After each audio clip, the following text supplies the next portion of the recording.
Hello, my name is Saif. I'm from Hyderabad. I'm an IT professional. With a passion and interest towards aviation, I've got to know about Telangana Aviation Academy that they have started a drone pilot certification course. So I've inquired from the website. I've called the office. I joined the course.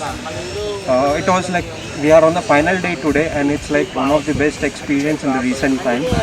The first day was we were spoken about the rules and regulations of the drone current rules and regulations of the drone.